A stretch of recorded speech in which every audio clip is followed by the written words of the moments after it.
Without a doubt, the single biggest issue when it comes to bass fishing is just being able to locate the bass. And I hear about it all the time. I get comments like, lowbrow, I don't have any fancy cheat boxes on my boat. I can't find fish. Or, lowbrow, I'm walking from the bank. I can't find those bass.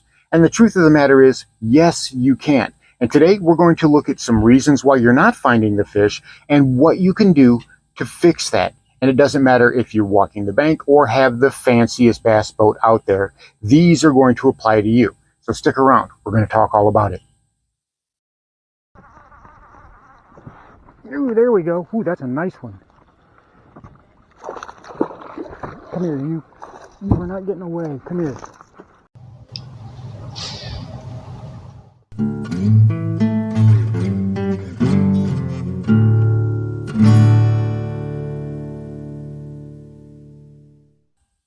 Welcome back to Lowbrow Fishing, and I hope everyone is having an amazing 4th of July.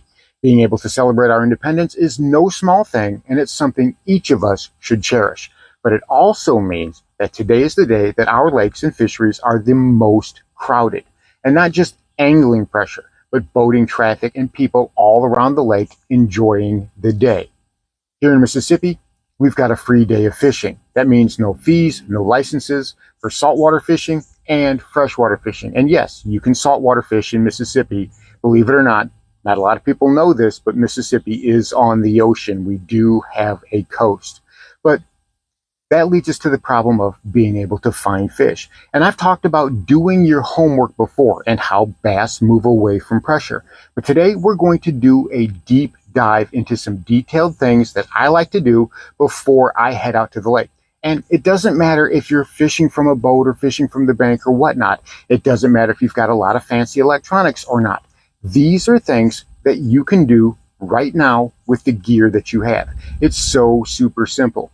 But before we get started, if you like bass fishing content that always tries to be inclusive, whether you fish from a boat or whether you're fishing from the bank, and always thinking about budget because not everyone's got a lot of money to spend on bass fishing gear, then this is the channel for you. Click that subscribe button down below. And while you're down there, give this video a like. I would really appreciate it. And take a minute to check out my Patreon. I put a link down in the description.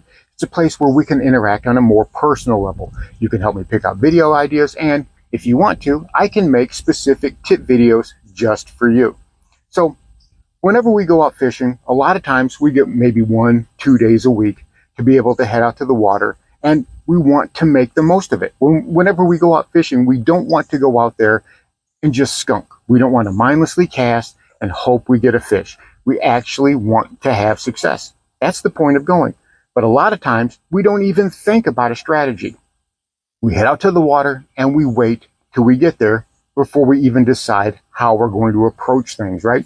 You might have an idea that I want to fish over here or I want to fish over there or fish this lure. But the problem is that most anglers fish spots. They have the idea that I'm going to fish this spot and I'm going to fish this lure. So you fish lures and you fish spots. And when you have that approach, you get skunked. You say, lowbrow, what are you talking about? What else is there other than spots and lures? Well, patterns. Don't fish spots. Don't fish lures.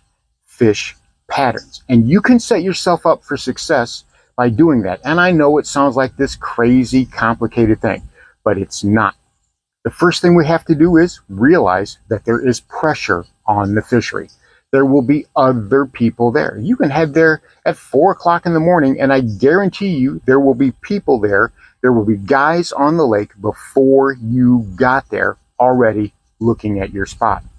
But if you know what those bass are doing, then spots are irrelevant because you have the knowledge to know where the bass will be and where they won't be. Again, first thing we need to think about is the pressure. If you go to a fishery all the time, then you're going to know how that pressure sets up. You're going to know where a lot of guys like to fish and where they don't like to fish. And you can use that to your advantage. That's step one of formulating your game plan. Step two, what are the conditions? What is the wind? What is the current? Is it going to be bluebird skies? Are you going to have cloud cover? All of those things that associate with the conditions. Why is that important? Because that's going to dictate how those bass move and their activity level away from that pressure. So if you know where the pressure is, that's step one.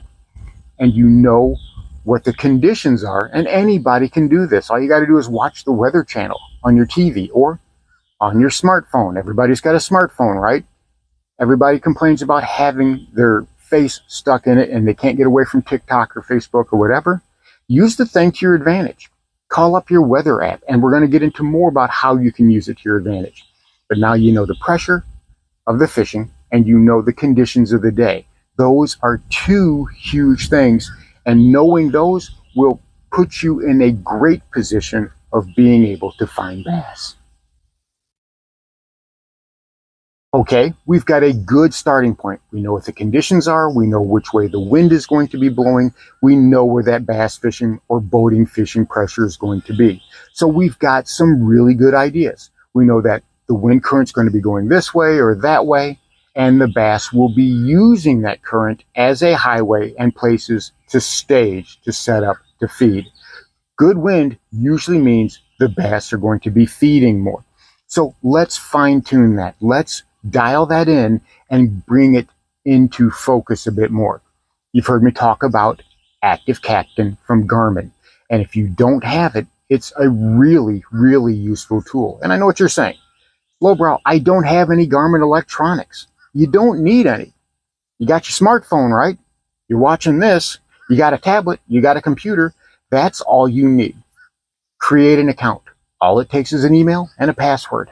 And you have access to the same exact things that I use whenever I'm planning my trips or whenever I'm adjusting what I'm doing when I'm out on the water.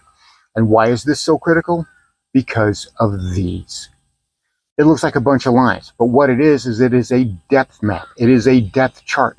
But this is important because it shows things like underwater structure, humps, saddles, steep banks, bluff walls, and underwater creek arms.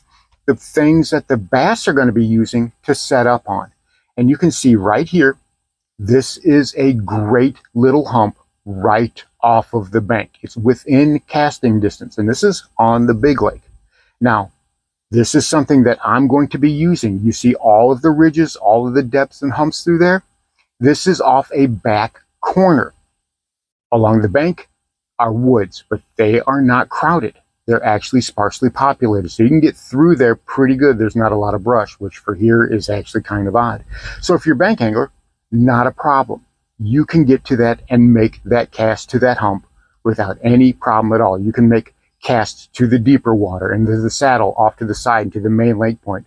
All of those places are areas that the bass like to set up, especially if they're trying to get away from the fishing pressure. Remember, bass don't necessarily need to move far. They just need to move where they feel safe. So if you're looking all the way across the other side of the lake, you may be going too far.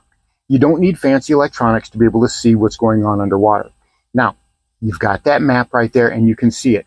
And what I do is I transfer that to my electronics on my boat. It's not that hard. I can go into the Quick Draw community, which is absolutely free, and I can download Quick Draw maps, which I can either have on my device, such as my phone or my tablet or my computer, or I can upload them to my Garmin graphs, which is what I do. And presto, I've got the same graphs, the same maps that I found online. And I didn't have to spend hours putting around in the water, and I didn't have to spend any money to do it. And the good side is I can also upload maps too. That's how it's done. That's why it's a community. So I can easily upload the maps that I create. And I spend a lot of time graphing anyway, so I go ahead and I contribute that on the lakes that I've graphed. And it really does help out. So we've got some great places now. We've pinpointed some great things. We know we have a starting point, and the chances of there being bass in that area are super, super high because we know that there's not anybody in that area messing with the bass. We know that the weather conditions have said, okay, the bass are going to be in this way, and they're going to be set up in this area, in this particular stretch of water.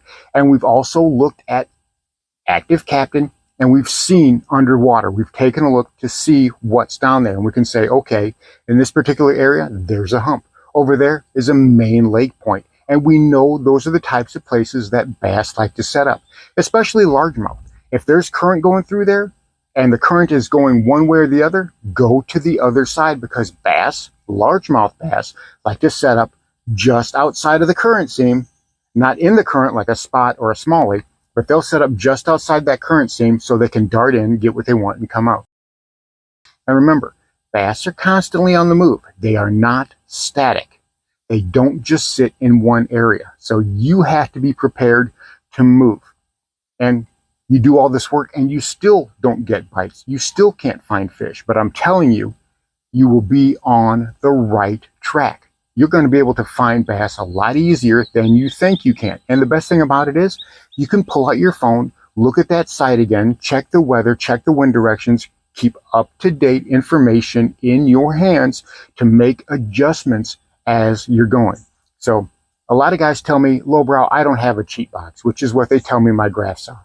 Yes, I have nice Garmin graphs on my boat. No, they are not forward-facing sonar, but I do have down imaging, side imaging, and side scan, and I have a lot of mapping ability, and I have Wi-Fi connectability. No, I didn't pay a lot for these graphs. They're the absolute cheapest ones that you can buy. They're Garmin Striker units. They are the cheapest Garmin units that you can buy, and I have all of these at my fingertips. So if you do want to buy a graph, you don't have a lot of money, those are a great place to start. But I can make adjustments as I go along through the day by using those graphs and my phone. If you're walking the bank, you can use your phone. You can see maps, you can see charts, you can see updated weather, and you can follow those bass. You might be able to see anglers and bass boats and pleasure boaters and pontoons and jet skis all around you. And you can see that, hey, that pocket of water over there doesn't look like it's disturbed. Pull up that map, take a look at what you see. That might be a good place to check out. You might have to walk there. You might be in your little boat and you can motor over there. But the point is that is how you fish a pattern, because you understand that the bass are going to be setting up a certain way in a certain region. And when you finally find those bass, again, that's when your bait selection is, and you can complete that pattern. They might have a swim jig bite, they might have a swim bait bite, they might have a spinner bait bite or a crankbait bite or a drop shot bite, but that completes the pattern. The pattern is the bass have moved here. They're setting up this way in the current, facing that way, and this is what they're feeding on. You can repeat that over and over and over again. That's why it's a pattern. So if you're stuck in fishing spots and fishing lures, break out of that, because that's what's holding you back more than anything. Give this method a try. I'm telling you, do some homework before you go and make adjustments using your phone when you're out on the water. It's such an underrated way to fish, and I'm telling you, it really does make an improvement in the number of fish you're going to catch. So there you have it. The technology and information you need to be able to fish patterns and find those bass a lot more easily is right at your fingertips. You don't have to pay any more money. All you have to do is utilize what you already have. And when you start to utilize it, it's like anything else. The more practice you get at it, the better you are at it, and you understand much more, not just about bass behaviors, but bass fishing in general. Thanks for watching Lowbrow Fishing. We'll catch you in the next one.